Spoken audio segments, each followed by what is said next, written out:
Shalom, selamat pagi. Perkenalkan nama saya Diana Menggiri, NIM 31247072.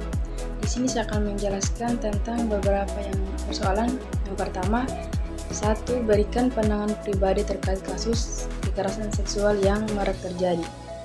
Yaitu kasus kekerasan seksual yang marak terjadi adalah isu yang sangat serius dan mencerminkan berbagai masalah dalam masyarakat, termasuk norma sosial, kekuasaan dan ketidakadilan gender.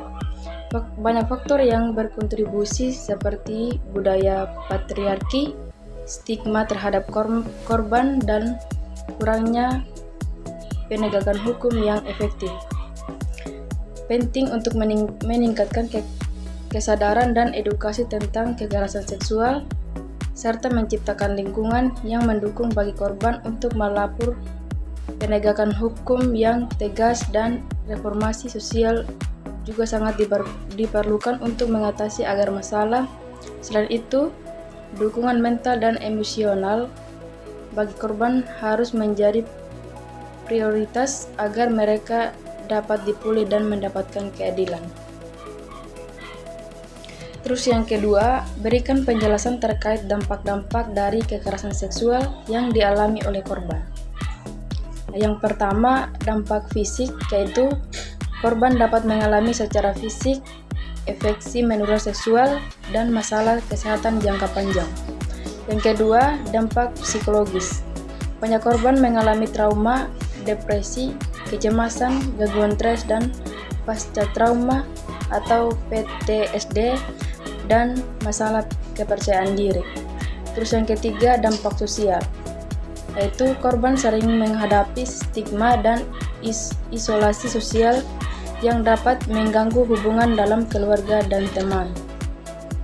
Terus yang keempat, dampak ekonomi, yaitu biaya perawatan medis dan terapi serta kehilangan pekerjaan atau produktivitas dapat membebani korban secara finansial. Yang kelima, dampak hukum dan kebijakan, yaitu korban mungkin menghadapi kesulitan dan mencari keadilan yang dapat memperburuk rasa ketidakadilan dan ketidakberdayaan. Terus dampak-dampak ini dapat bervariasi tergantung pada individu dan konteks, namun umumnya kekerasan seksual meninggalkan bekas dan mendalam dalam kehidupan korban.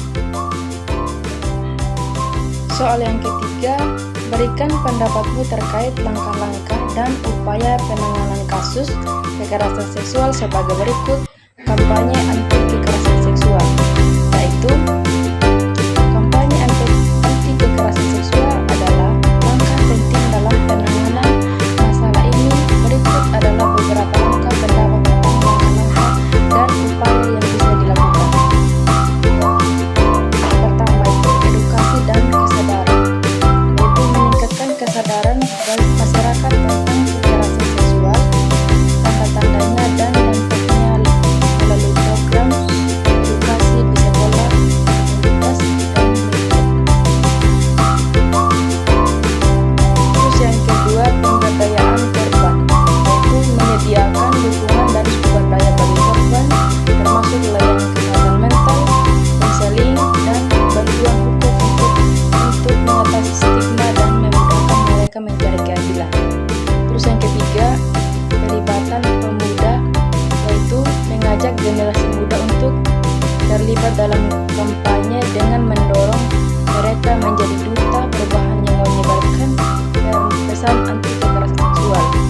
Terus yang keempat, kerjasama lintas sektor, yaitu melibatkan pemerintah, lembaga non-pemerintah, dan organisasi masyarakat untuk menciptakan pendekatan yang terpadu dalam penanganan kasus dan pencegahan.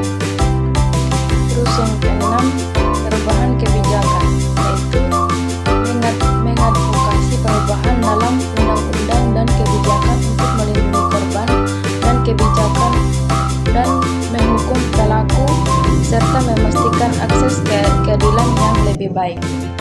Terus yang ketujuh, media yang responsif, menggunakan platform media untuk menyebarkan informasi, memberi suatu kepada korban dan mendiskusi isu-isu terkait kekerasan seksual secara sensitif dan akurat.